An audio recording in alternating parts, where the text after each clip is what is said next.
Assalamualaikum warahmatullahi wabarakatuh. Perkenalkan, kami dari kelompok 11. Saya Salwa Ajahra. Saya Gregory Swendi Wijaya. Saya Dimas Adi Saputra. Saya Nurmala Julianita. Saya Karisma Putri Diana.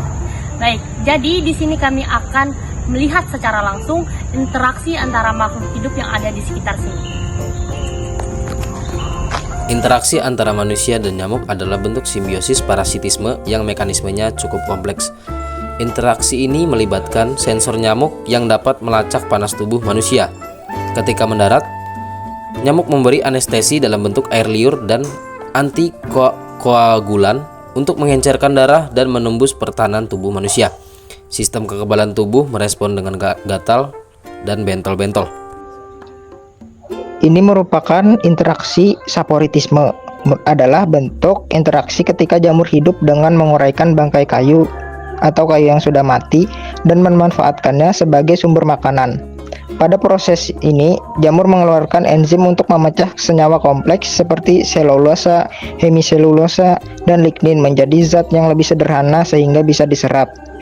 Interaksi jamur dengan bangkai kayu ini merupakan interaksi yang kompleks, dikarenakan melibatkan reaksi kimia yang rumit dan penting dalam mendaur ulang unsur hara di ekosistem hutan. Kompetisi terjadi karena akar tanaman dan bangunan pengganggu sama-sama membutuhkan ruang yang terbatas.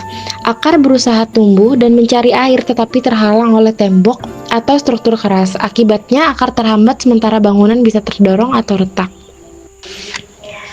Interaksi ini tergolong sederhana karena hanya melibatkan perebutan ruang tanpa pertukaran manfaat atau hubungan biologis yang rumit. Ini adalah interaksi ganda, hubungan fisik, penopang dan penyerap air dengan partikel tanah sekaligus hubungan simbiosis mutualisme dengan kehidupan mikro di dalamnya. Akar bukan tamu pasif melainkan tuan rumah yang mengundang bakteri dan jamur untuk hidup bersama.